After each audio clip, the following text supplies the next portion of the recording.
Welcome again, everyone, here on this first Sunday in Lent. And so, imagine for a minute, somebody comes up to you. You've known this person for a while. He's kind of smart, a little bit quirky, a little unconventional, but you've always been amazed at his genius. And he comes up and he says to you, I need you. Come join me. I got a new project I'm doing. It's going to be great. It's going to transform whatever business he's into. We're going to change the world. We're going to make history. Well, what do? This guy you know comes up to you and says, hey, I want you to join me. What are you going to do? Now, I think most of us would probably get that invite, and then we'd ask some questions. Well, what in the world am I supposed to do, right? Or some of the more worrywart among us might want to do due diligence. Well, what's your project like? What is the initial startup costs going to be? What are the risks? Have you done a market analysis? Have you analyzed the different things? Do you have a prospectus of investors to guarantee? What are the odds of success based on, and you would want to know, can you give me some references to check? And he says, well, I can't really explain all of it to you. You just got to trust me. Are you going to be on board or not? Well, what are you going to do? You trust him? I mean, that's a big ask. It's a big ask to just join on with somebody in their startup. It seems crazy, because it probably is. It's something your parents would absolutely, totally, definitely tell you not to do, right? You're basing your whole decision just on the person. You don't have the details. You just have the person. Do you trust them? Do you believe in them? Do you think they are who they say they are? Now, you know your family and friends will definitely think you're crazy. You will probably lose some friends by jumping on board this thing. Do you do it? Well, if you do, then you are becoming this person's disciple. You're following along this person to do what this person is going to show you to do. You'll work together. You'll learn from his genius mind as you go along. If you follow that person along to learn while you go, that's discipleship. And that's our theme for Lent, discipleship. We're going to take a look at taking that leap, making that jump. What does it mean to follow Jesus when he calls us to follow him? What does that look like? I'm going to be going through some different themes on discipleship from the book by Dietrich Bonhoeffer called The Cost of Discipleship. And you may remember Bonhoeffer. He's the guy that joined a plot to kill Hitler. He was a Lutheran pastor, joined the plot to kill Hitler. I think sometimes his involvement gets a little bit sensationalized. He kind of joined the plot later on, and most of what he did was just sort of smuggle out intel to the Allies. He got a job in German intelligence, military intelligence, so that he could get this information. Then he would go to ecumenical church conferences in Sweden, and then the Swedes would pass the information on to England. And that was the extent of his role. He wasn't running around, shooting Nazis or building bombs. There were other people who were doing that. But that would all happen in a few years. When he writes the book, it's still 1937. So things are picking up. The political climate in Germany is getting worse and worse. And he's looking around, having worked in the parish, having looked around with his own family, and he's watching all these Germans get all excited about authoritarianism, get all excited about all the wars that were going to happen, and all these Christians are sort of almost blindly following along with what's happening, and he's asking himself, how are they doing this? How do they not see the contradiction? What had happened in Lutheran Christianity that we had gotten to the point where our own people were jumping on board this thing? What happened that they went from being followers of Jesus to just followers of whatever the state and the culture said? And so, in a sense, this is a really basic topic of Christian life. Following Jesus, being a Jesus follower. I hear people call themselves that these days more and more. Instead of saying I'm a Christian, they'll say I'm a Jesus follower. And I get it. I can agree to that. And I get what they're trying to say, too. They're trying to say that following Jesus is a way of life, and it's something you do. It's not just a identity or a label or a sticker. It's not just an affiliation. It goes to the heart of what it means to be a Christian and what a Christian life looks like.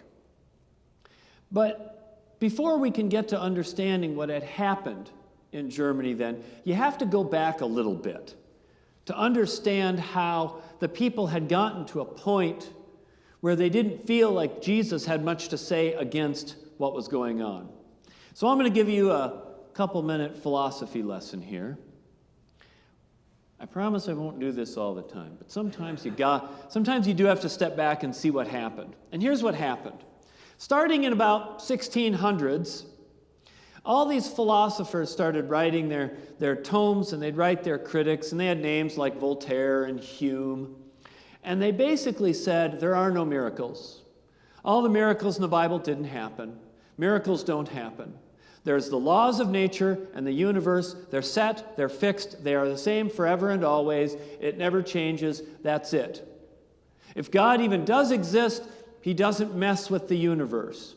Miracles are supernatural. And so they said, therefore, miracles didn't happen. Therefore, the stories in the Bibles about miracles are not true. No virgin birth, no resurrection, no healings, none of that stuff. And so the church got on the defensive.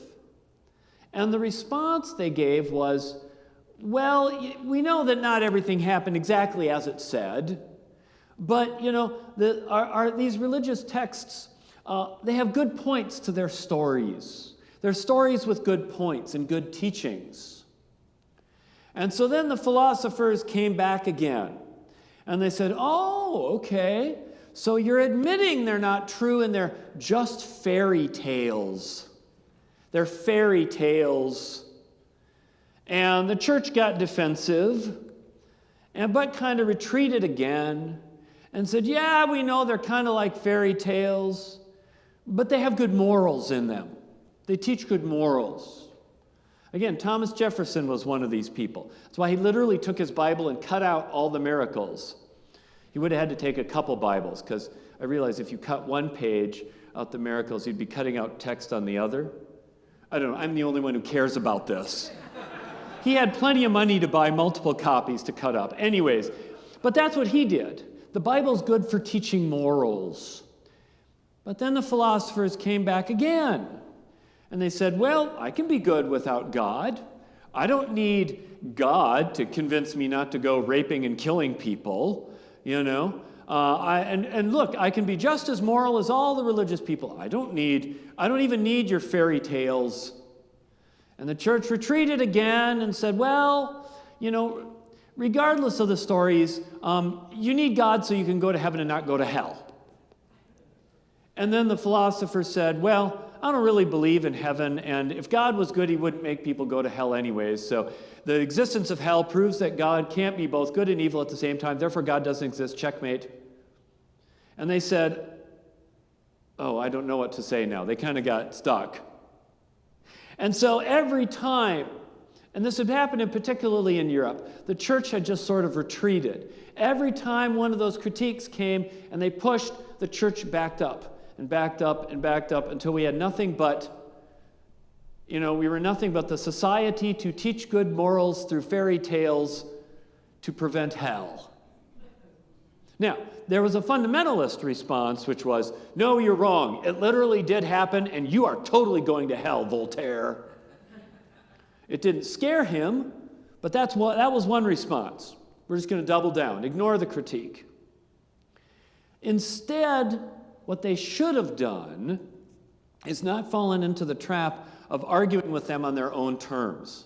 That's always the problem with these religion-atheism debates, is essentially the atheists are setting the terms for the debate, and then we're trying to argue on their turf. instead of saying, I reject the premise of your debate in the beginning. So when they said there's no miracles, what we should have said was, okay, maybe Joshua didn't literally make the sun stand still while he crossed the river. But that does not mean that God does not exist, that God does not work in our world, and that prayer does not change things. And when they said, oh, they're just fairy tales, we should have said, no. Truth is conveyed in story in much deeper and meaningful ways than you can do in just statements and numbers. And they're not just fairy tales. These are pointing you towards the truths of God. This isn't the same as Snow White and, with one simple moral takeaway, which is don't make the queen, I don't know what the takeaway is. I don't know. Don't look too pretty? I don't know. I'll have to think about that one. They're not just fairy tales. And when they said, well, it's just moral teaching, but there's lots of moral teachings, they should have said, no, we are not here to teach you to be a good person and a good citizen. We're here to follow Jesus. And that's different. We're not here to create a moral code and then argue about it. We're here to follow the way of Jesus and his commands as he leads us through life because he is the Son of God. Jesus isn't good because his commands are useful into making us into good citizens. Jesus makes the commands good because he said them. Jesus does not need to prove himself useful at achieving social control to validate his presence and his position as the Messiah. Discipleship is what we are here for. It's not to be good by society's standards, because as we saw in 1930s Germany, society's standards can go really wrong sometimes. It's to follow Jesus, to live like Jesus, to build your life around Jesus, to work and walk in the way of Jesus. A quote from the book, some of what Bonhoeffer says. Jesus summons men to follow him, not as a teacher or a pattern of the good life, but as the Christ, the Son of God. The pattern of the good life takes the individual of Jesus out of it.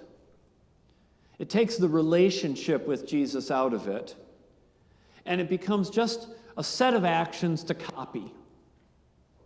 Following someone implies that they're alive, because to follow means you go behind someone who's moving.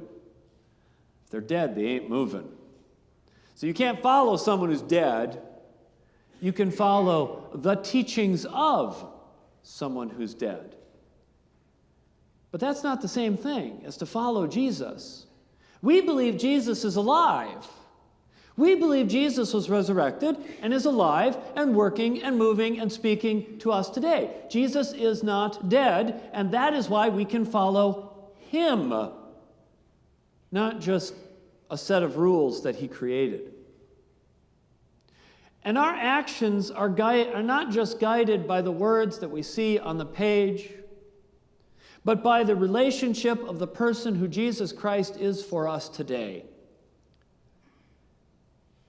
One where you know Jesus experientially, wow, there's a mouthful, not just as somebody you learn about, but as someone you know. Somebody you spend time with, listening to, in prayer and communication and worship, maybe even in visions and dreams. It is somebody who has the ability to even challenge you and correct you. There's a back and forth. There's a discipline to discipleship. So, Let's get back to your innovator friend here. He's got this great startup idea. And he's telling you, come on, I need you to follow me. Now, what do? You ask yourself,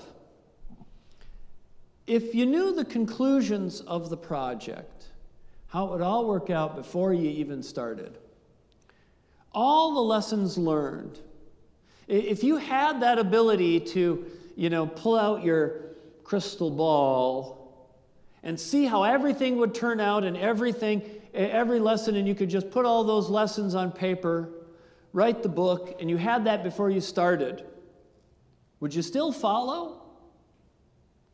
Or would you just analyze the conclusions and say, maybe it works for me, maybe it doesn't? And could you really grasp everything that you would learn through all the experiences, all the attempts, all the failures, all the ups and downs, all the times it worked and the times it didn't, and all the trials you made that didn't go well, and all the ones that did, and all the people that hated you? Would you still do it? And would you even believe that you could grasp all those insights in a book or a blog? I mean, wouldn't something be lost in translation? Isn't that kind of how it is when you just read about something? It's like it's kind of distant from you. You don't really get the full experience of it. It's like if I wanted to write a book about the Super Bowl, what it is like to be at the Super Bowl, I mean, I could say, and then a bunch of large men come running through a gigantic foam-inflated tube with sparklers and women who are not wearing as much clothes as they would on Sunday, and cheering, and there is a loud noise. Would it be the same thing? I mean, you would never really grasp what it's like to be watching that TV camera when they ask insightful questions like, what is Taylor Swift wearing? What is her reaction? What is her expression? Who's that with her? How does it compare to his previous girlfriends? It's just not the same.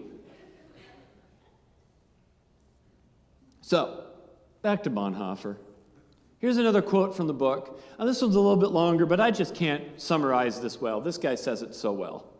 He says, discipleship means adherence to Christ, and because Christ is the object of that adherence, it must take the form of discipleship.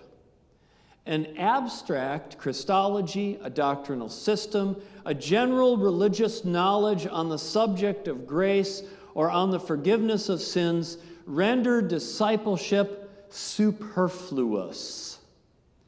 And I haven't looked up what that word is in German, but I'll bet it's really long, like longer than superfluous.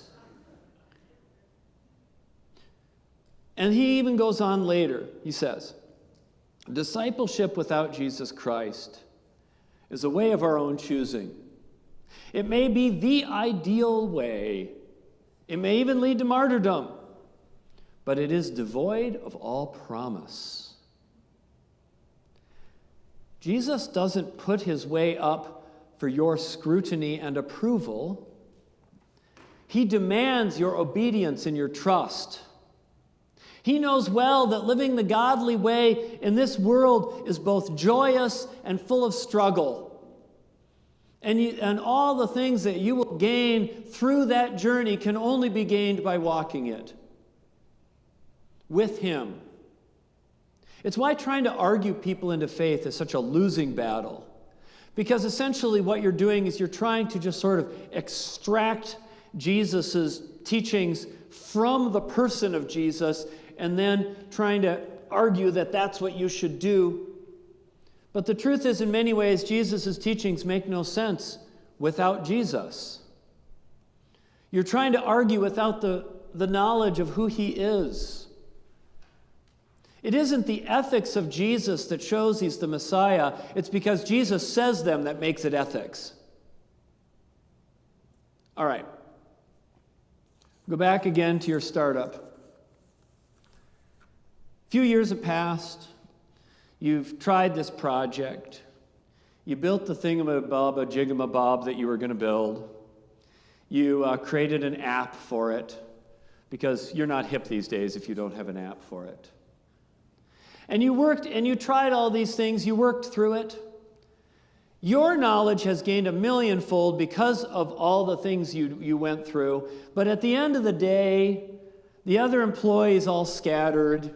The project kind of fell flat. You felt like you learned something, but nobody else was interested. You grew as a person. Your life was transformed, but it never got monetarily successful. You couldn't convince the investors to buy along with this. Your competitors all hated it and tried to sabotage you by suing you. You end up penniless and having to go back to your old town and beg your boss for your job back. And then the teacher asks you questions, 3 questions, while you're ready to throw down your phone and say, I've had enough of this. And he says, look, if I were to have told you that all this was going to happen, even the hard parts, would you have done it? And you say, well, probably not. And then he says, if you got the chance to go back and do it all again, would you? And now you got to think about that one. Was it worth it? Was it worth it? Most of us would probably never embark on a struggle, or we would never embark on something if we didn't know it was a success, or think at least it could be. We like sure bets and personal gains. The idea of embarking on something as a long journey simply because you trust the person, that's kind of hard for us these days. Most of us would probably look at those big leaps of faith that we took in life. I think looking back, I think of those myself. The big leaps I took, the times where I said, you know what? I think Jesus wants me to do this, and I have no idea if it's going to work. I have no idea if it's going to happen, so I try it. And I'll admit, most of the time it fails. I am not, my ministry is not 25 years of, numerical and financial wins. But would I do it again? Oh, absolutely. Because I'm not doing this by myself. And who I am today is formed by following that command that says, follow me, take the leap, come with me. You may not know where it's going to be, but you know who's going with you. And who's going with you is Jesus. And that is discipleship. Amen.